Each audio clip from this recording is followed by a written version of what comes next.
নমস্কার বন্ধুরা, রুনিয়ের মম কিচেনে আপনাদের স্বাগত। আশা করি সবাই ভালো আছেন।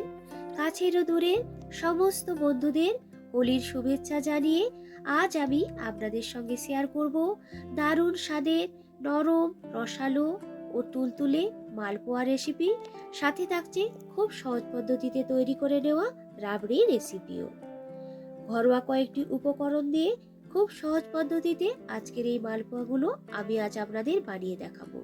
খেতে কিন্তু হবে ততটাই টেস্টি। আশা করছি আজকের এই রেসিপি আপনাদের ভালো লাগবে।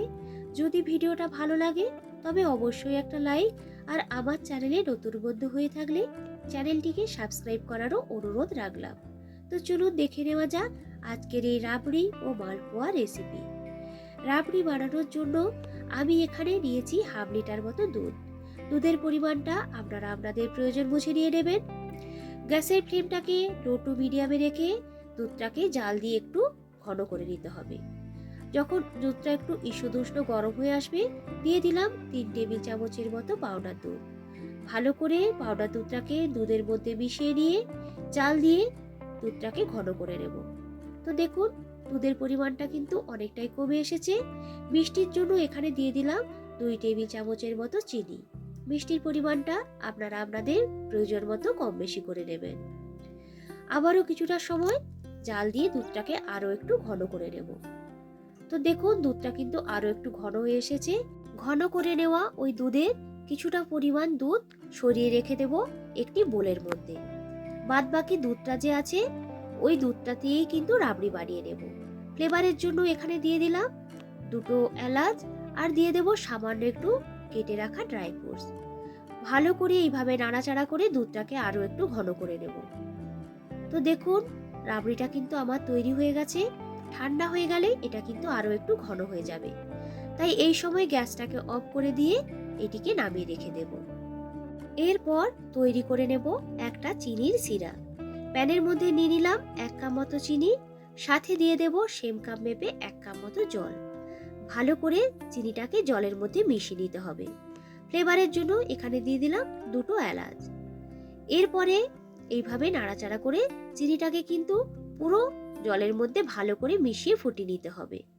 এখানে কোনো রকম একতার কিংবা দুতারের সেরা তৈরি করার কোনো দরকার নেই। মোটামুটি চিনিটা ভালো করে গলে রসটা একটু ফুটে চিটচিটে ভাব ধরে আসলেই হবে। তো দেখুন রসটা কিন্তু আমার প্রায় হয়ে এসেছে। হাত দিয়ে টাচ করলে যদি দেখেন যে একটু বেশ চিটচিটে ভাব ধরে এসেছে, এই পর্যায়ে গ্যাসটাকে অফ করে দিয়ে এই সিরাটাকে কিন্তু নামিয়ে নিতে হবে। যে দুধটা আমি তুলে রেখেছিলাম সম্পূর্ণ ঠান্ডা করে নেওয়ার পর এর মধ্যে দিয়ে দিলাম 1 কাপ মতো ময়দা, সাথে দিয়ে দেব হাফ কাপ মতো সুজি। এরপর এর মধ্যে দিয়ে দিলাম ছোট ছোট করে কেটে রাখা কিছু ড্রাই ফ্রুটস, আর দিয়ে দিলাম 3 টেবিল চামচের মতো চিনি। মিষ্টির পরিমাণটা আপনারা আপনাদের প্রয়োজন বুঝে দিয়ে দেবেন। দিয়ে দিলাম 1 টেবিল চামচের মতো মৌরি। ফ্লেভারের জন্য দিয়ে দিলাম সামান্য একটু এলাচের গুঁড়ো, আর দিয়ে দেব একটু মালাই বা দুধের সর। এখানে আমি দুধের উপরের যে সর সেই সরটাকেই তুলে রেখেছিলাম। সমস্ত কিছু ভালো করে এভাবে মিশিয়ে নেওয়ার পর একটু একটু করে দুধ অ্যাড করে একটা ব্যাটার তৈরি করে নিতে হবে। তবে ব্যাটারটাকে কিন্তু খুব বেশি পাতলা করে তৈরি করা যাবে না, আবার খুব বেশি ঘন করেও কিন্তু তৈরি করা যাবে না। একটু একটু করেই দুধ এখানে অ্যাড করবেন। একসঙ্গে দুধ অ্যাড করতে গেলে ব্যাটারটা কিন্তু পাতলা হয়ে যাওয়ার সম্ভাবনা থাকে। তো দেখুন এইভাবে ভালো করে ফেটিয়ে ব্যাটারটাকে তৈরি করে নিতে হবে। চেষ্টা করবেন ব্যাটারটির মধ্যে যাতে কোনো রকম লাম্পস না থাকে। এই সময় নিয়ে নিলাম একটা কলা। একটি কাঁটা চামচ কিংবা চামচ দিয়ে ভালো করে কলাটিকে কিন্তু এইভাবে ম্যাশ করে নেব।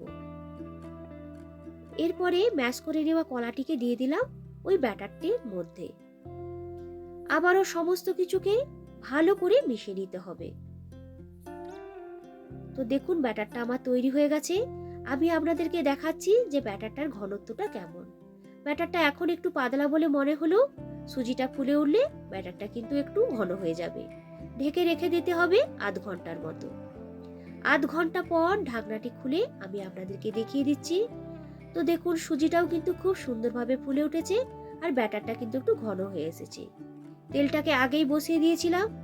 ভালো করে তেলটাকে গরম করে নিয়ে গ্যাসের ফ্লেমটাকে লো টু মিডিয়ামে রেখে 1 হাতা মতো ব্যাটার দিয়ে দিলাম ওই তেলের মধ্যে। এরপর একটা খুন্তির সাহায্যে তেলটাকে ছিটিয়ে ছিটিয়ে দিয়ে দিলাম ওই ব্যাটারটির মধ্যে। তো দেখুন কতটা সুন্দর ফুলে উঠেছে এই মালপোয়াগুলো। একটা দিক যখন ভাজা হয়ে যাবে উল্টে দিতে হবে আরেকটা দিক ভেজে নেওয়ার জন্য। এইভাবে উল্টে পাল্টে দুদিকটা একটু গোল্ডেন করে ভেজে নিলেই কিন্তু মালপোয়াগুলো তৈরি হয়ে যাবে। প্রত্যেক ক্ষেত্রে যখন আমরা ব্যাটারটা দিবেন তার আগে এইভাবে একটু কিন্তু গুলিয়ে নেবেন।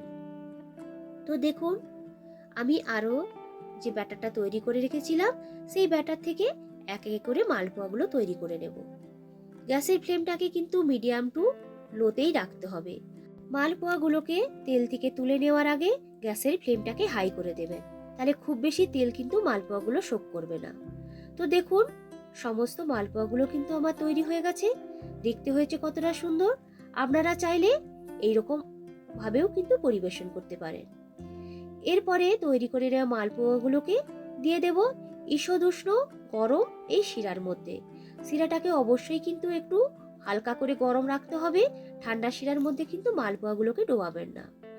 এইভাবে উল্টে পাল্টে শিরার মধ্যে ভিজিয়ে রেখে দেব 3 থেকে 4 মিনিটের মতো, তাহলেই কিন্তু হবে।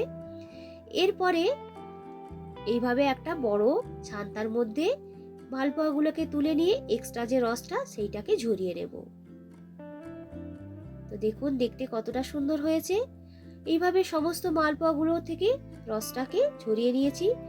এরপরে একটা প্লেটের মধ্যে মালপোয়াগুলোকে সাজিয়ে নিয়ে ওপর থেকে দিয়ে দিলাম তৈরি করে রাখা রাবড়ি, আর দিয়ে দেব সামান্য একটু ড্রাই ফ্রুটস। তো বন্ধুরা আজকের আমার এই মালপোয়া ও রাবড়ি রেসিপি আপনাদের কেমন লাগলো অবশ্যই কিন্তু আমাকে কমেন্ট করে জানাবেন। এইরকম ধরনের নিত্য নতুন রেসিপি দেখতে চাইলে আমার চ্যানেলটিকে সাবস্ক্রাইব করবেন, লাইক কমেন্ট শেয়ার করতে কিন্তু একদমই ভুলবেন না। তো দেখুন কতটা সুন্দর তৈরি হয়েছে, আর খেতে হয় কিন্তু ততটাই টেস্টি। অবশ্যই একবার বানিয়ে দেখুন। আবারও হাজির হব নতুন কোনো দিন নতুন কোনো রেসিপির ভিডিও নিয়ে। ভালো থাকবেন, সুস্থ থাকবেন সবাই। আজকের মতো টাটা।